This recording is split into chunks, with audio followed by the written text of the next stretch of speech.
la semana y la semana que viene, y seguramente va a ser la Y siguiente. el año que viene esperemos que no.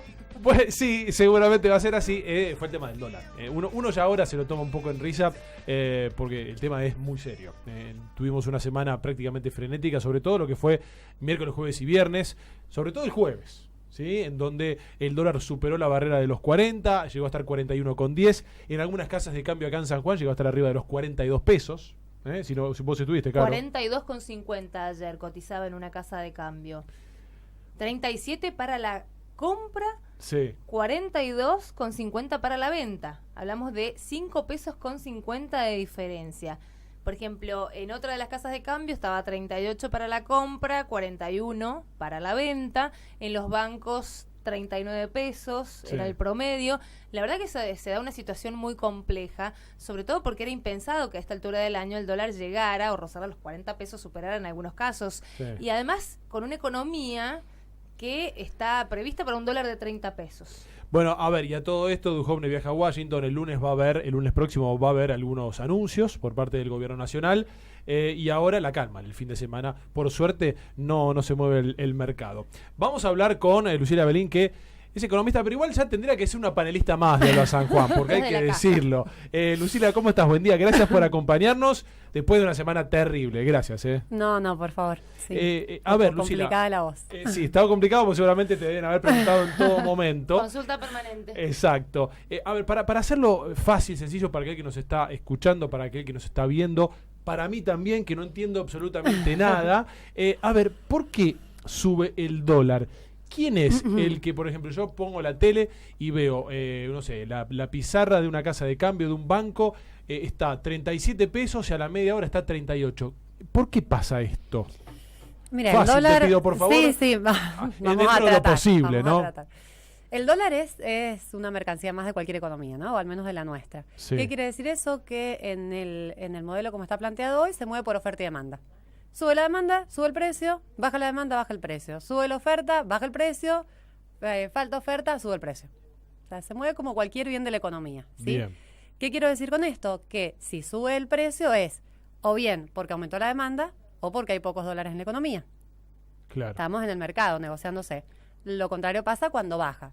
Entonces, ¿por qué fue la corrida del jueves? Eso. Y bueno, porque la gente, y acá hago un paréntesis, digamos, nosotros todavía no tenemos ni información de quiénes son los primeros que compraron dólares o quiénes son los que arrancaron con esta segunda corrida. Pero esta digamos. corrida se habla de que vino de afuera, de Estados Unidos, que de JP Morgan y demás. Hay versiones de todo tipo. La verdad es que todavía no conocemos, al menos yo no la conozco, la lista de los compradores de dólares. Se habla de bancos, se habla de empresarios, se habla de fondos Sí, se extranjeros. habla de una cuestión hasta política. Se habla de una cuestión Esto política de salir también. de golpe a comprar tantos millones de dólares y desestabilizar de alguna manera el gobierno y el mercado. Por eso te digo, y acá se empieza a mezclar mucho, digamos, la cuestión política empieza a influir de lleno en la economía. Y de estas versiones hay de todo tipo, ¿no? Ahora, ¿cómo influye esto en la economía justamente cotidiana? ¿Sí? La gente que nos está escuchando, que nos está viendo, ¿qué pasa con este dólar a 40 pesos? Bueno, hoy cerró 38. Sí, por suerte. Bajó un poquito, pero El podríamos viernes- decir que La buena roza los noticia, 40 El pesos. viernes cerró en 38, entonces. El viernes cerró en 38, el Banco Central todos los días saca un promedio de bancos, saca un promedio a las 11 de la mañana, un promedio a las 3 de la tarde, cierra. A las 11, a las 12 y a las 3. Bien. No va sacando los promedios. No, perdón, a las 11, a la 1 y a las 3. El de las 3 de la tarde es el que se toma como cotización de cierre, digamos. Claro. Bueno, ya ahora recién antes de entrar lo chequeé, estaba a 38 el promedio de todos los bancos. O sea que esa va a ser más o menos la referencia que se tome. Claro. Ahora, convengamos que ¿Por era qué? impensado, insisto, que a esta altura del año un dólar estuviese a 38 pesos. Sí, bueno, Hablaban como mucho, 32. sí. A ver, ya cuando vos tuviste una corrida en mayo, ya todos sabíamos que el mercado cambiario estaba convulsionado. O sea, nadie Sí. creyó que, digamos, en agosto prácticamente hubo una paz cambiaria, pero nadie consideraba que esa paz iba a ser permanente. O sea, todos estábamos, o sea, sabemos porque hay problemas estructurales también en la economía que te llevan a que estas cosas puedan pasar, ¿no? Problemas de desconfianza, problemas de déficit, problemas de que no se sabe a ciencia cierta todavía cómo vamos a hacer para repagar toda esta emisión Sí. de bonos y de letras y Sí, hubo todos los una créditos. subasta de más de 600 millones de dólares para contenerlo. Bueno, también. hoy, por ejemplo, ¿por qué termina el dólar bajando y cerrando en 38? Porque el Banco Central salió a vender 678 millones de dólares. ¿Qué hizo? Aumentó la oferta. Entonces, Claro. en Ahí- esa Saturó quema, digamos, la oferta. el que quiso comprar, bueno, tenía los dólares para comprarlos. De hecho, en la primera hizo 3 licitaciones a lo largo de toda la mañana. La primera fue de lleno, o sea, se llevaron 75 millones de dólares. En la segunda, 100 millones de dólares, también licitó todos. No sé cómo habrá salido la tercera, todavía no alcancé a chequear los datos, digamos. El tema es que mucha gente ayer viernes, directamente al principio comenzaron a comprar, pero después empezaron a vender porque empezó a bajar el dólar. Claro. ¿Sí? Entonces, la verdad que este escenario de incertidumbre también genera esta situación que hemos visto en las casas de cambio, en los bancos de nuestra provincia. Pero volviendo un poco a la pregunta, con una economía que de alguna manera está encuadrada en un dólar a 30 pesos, que de golpe hoy esté rozando los 40, los 38, ¿cómo repercute esto directamente, Lucila? ¿Cómo lo analizás? Mira, el primer impacto, sobre todo para la clase media, la gente que cobra un sueldo, es en términos de inflación, ¿no?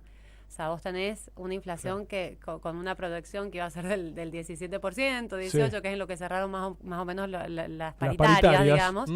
Y hoy estamos hablando de una inflación que va a rondar los 35%. Sí, muchos dicen arriba de los 40. Y muchos dicen arriba de los 40, hay que ver dónde se estabiliza el dólar también, cuánto de esta subida se traslada a precios.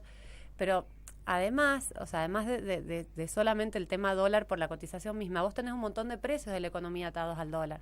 Vos tenés los combustibles que se ataron al dólar, Sí. vos tenés el tema tarifario, que no es un tema menor, porque también es un tema que impacta.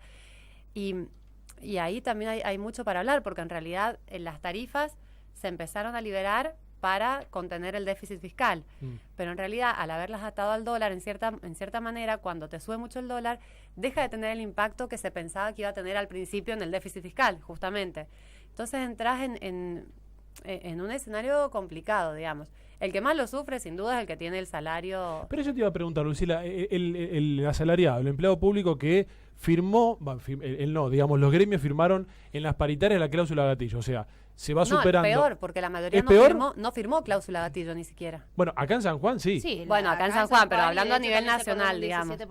17%. Hablando a nivel nacional, la mayoría de los gremios firmó cláusula de revisión. Que, Pero es un paralelo, es más o ¿Qué? menos lo mismo. sí, más o menos lo mismo, solo que te quiera negociar. O sea, la cláusula, ¿cuál es la diferencia Eso entre te la iba a preguntar. gatillo Sí. y la de revisión? Vos cuando firmás una cláusula gatillo, lo que haces es que automáticamente se te ajusta el salario, o sea, la diferencia, digamos, de lo que vos cerraste con lo que va a ser la inflación o lo que cierra la inflación ese año. Sí. Esa diferencia es automática, se ajusta el salario. Cuando vos tenés una cláusula de revisión, no, vos tenés que ir de nuevo a una segunda paritaria, digamos, o a una segunda Claro. negociación, Que no significa que va a ser que igual. no significa que va a ser igual, no significa que se te va a conceder, digamos, ese aumento para cerrar la brecha. O sea que hoy la incertidumbre es para todos por igual. No, y esto abre un panorama ahora de muchas negociaciones Sí, políticas, sí, tal de cual. gremios, hay que sacar el presupuesto ahora, tenemos que El tener un 15 de presupuesto. septiembre tienen que presentar. Entonces para ahora vienen un- negociaciones con un los consenso. gobernadores, negociaciones con el Poder Legislativo, negociaciones con el tema gremios. O sea, es un panorama que genera incertidumbre. Ahora, el lunes hay anuncios por parte de Duhovne. Bueno, el lunes hay anuncios, el martes se reúne con Lagarde. O sea, van a ser días que van a estar todas las expectativas por todos lados. Perdón, Lucila, Sí. ¿qué pasa con la gente que... o qué pasa con todos nosotros? ¿Cómo hacemos para que el dinero no pierda valor? ¿Qué pasa con el pequeño ahorrista? ¿Cómo ubicarnos en este escenario, básicamente? Mira, depende, lo charlábamos el otro día, depende mucho del perfil, digamos, de cada uno y de cuál sea la actividad. O sea, el comerciante que se estoquee lo más que pueda. O sea, la Bueno, mercadería hay algunos que es lo están haciendo. Sí, O, por sí. ejemplo, reciben Y acá únicamente otro débito paréntesis. efectivo y no cheques o alguna otra Bueno, forma de ahí pago. tenés la cuestión Bueno. financiera atrás. O sea, las cadenas de pago están complicadas, hay muchos cheques de vuelta, hay mucha deuda, se empiezan a cortar porque ¿qué pasa? Un comerciante que no puede cobrar tampoco le puede pagar a su proveedor. Sí. Entonces empiezan a haber problemas también en las cadenas de pago. Ahora, estoquearse tampoco significa dejar de vender, digamos, Claro. sacar los productos de la góndola. Sí. Que de eso también hay. Sí. O sea, ayer hubieron un montón de Sí, de empresas de que... empresas que no vendieron, No, pero también no vendían. porque sus proveedores no le pasan precio, entonces no saben ¿A a cuánto cuánto van a tener claro. que reponer después. Pero a ver, Lucila, para vos, ¿tiene que volver la figura del ministro de Economía al gobierno? Porque viste que ahora se está hablando de que uno de los anuncios aparentemente sería de que vuelve la figura del ministro de Economía. Porque ahora tenemos ministro de Hacienda y De Finanzas. Hacienda y Finanzas, sí. ¿Tendría que volver la figura de un ministro de Economía? Mira, yo creo, no sé el título, digamos. Sí. O sea, Alguien fuerte que tenga un plan económico. sobre todo eso, sobre todo la comunicación del plan económico. Sí. O sea, más allá de que le pongo ministro de Economía, le pongo ministro de Finanzas y Hacienda, no sé, me parece que quizás lo que está faltando un poco es la cuestión comunicacional, ¿no? De decir, bueno, miren, este es el plan de acá a lo que, al menos lo que queda del gobierno o de este periodo, este va a ser el déficit, vamos a reducir el déficit de esta manera, vamos a achicar acá, esto lo vamos a pagar de esta forma. Pero O el tema sea- es que el plan ese, a ver, lo presentaron de cierta forma. Cuando se sentaron en diciembre y dijeron las metas, por ejemplo, de inflación del 2018 van a ser del 15%. Bueno, pero todo eso no es válido.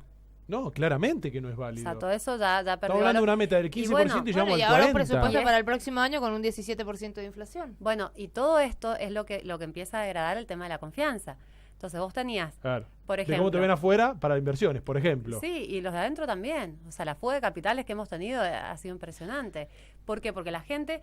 Porque tampoco, a ver, hoy tenemos... El Banco Central subió a 60% la tasa de interés, ¿no? Pero eso es un parche, no se puede aguantar mucho tiempo eso. Eso tiene consecuencias directas en la economía Claro. real. No, y digamos. aparte lo peor es que han dicho que es hasta diciembre. Sí, hasta diciembre no bajan... Entonces al vos menos- decís, bueno, en estos próximos meses que uno quizás estaba esperanzado en que podía cambiar el panorama, tampoco hay un viso muy esperanzador en ese Sí. sentido, ¿no? Sí. Porque si te están diciendo ya hasta diciembre se va a sostener Sí. una tasa del 60%, que todos saben que en el tiempo no es sostenible, bueno, la verdad que se complica el panorama, ¿no? Por eso, ¿viste? Son muchos ruidos que hay y, Mm. que nadie termina de explicarlos bien, o al menos nadie termina No. de dar un panorama certero para adelante. Entonces, bueno, habrá que esperar a ver el lunes cuál es el paquete de medidas que ¿Qué van a que qué va a anuncian, anunciar? qué pasa el martes con el tema del fondo, que es otro tema, o sea, cuáles van a ser los condicionamientos que El tema es que nos nos va- seguimos endeudando más, ¿no? Sí, sí, y bueno, y todos los adelantos y con las condiciones Sí, sí. que vamos a tener que cumplir. Último, pues nos estamos Sí. quedando sin tiempo. En el marco, quizás podríamos decir, de un escenario de hipótesis, ¿a cuánto llega el dólar a fin de Oh, año y mirá a qué cuánto la pregunta que le inflación? hizo, ¿ah? Así. Para que saco la bola de cristal. Es muy difícil, cuando estás en medio de una corrida es muy difícil decirte un valor del dólar. O sea, esperemos a ver qué pasa el lunes. Claramente va a estar en torno a los 40 y algo, o sea, no Sí. creo que sea muy por debajo de eso. No te podría dar un Claro, hay número, que ver no de sería acuerdo a responsable lo que darte un anuncien número. el lunes, Claro, cómo y- se van a manejar y cómo se Claro, hay que ver se cuáles van a comportar ser las los medidas que van a mercados. tomar. De acá a diciembre falta unos Una cuantos vida meses. falta de acá a En diciembre. Argentina es una vida. O sea, Y en en otros 3 países días vos ha decís... Sí. Una vida, imagínense. Sí. Bueno, la última, rapidito. Si vos tenés, no sé, si yo tengo 50.000, 100.000 pesos, ¿qué hago? ¿Qué haces? ¿Ya estás habituado al mercado financiero? No. No tengo idea. Justo recibí una plata yo. ¿Qué hago con eso? Mira, hay instrumentos Compras financieros dólares. que te... Compra- No, Bueno. está complicado. A ver, yo te diría, no compres dólares para 41. Ahora que bajó a 38 probablemente vuelva a subir, digamos. Sí, lo que pasa es que siempre dicen, Tendencia alcista. a ver, Sí, si el sí. dólar está a 40, pero en realidad lo que haces es que no pierda valor tu dinero, Claro. tu plata. Claro, Tu siempre peso. lo vas a comparar contra inversiones, digamos, en moneda nacional. Si vos decís, bueno, comprar dólares o, qué sé yo, meter la plata en un plazo Un plazo fijo, claro. Claro. Bueno, Lucila, gracias. Vas a ser una invitada de todas las semanas, prácticamente aquí en Habla San Juan. Ya sos una más, así que te agradecemos Gracias, mucho, chicos. como No, siempre, por estar favor, aquí con por favor, nosotros. gracias. Muchas gracias.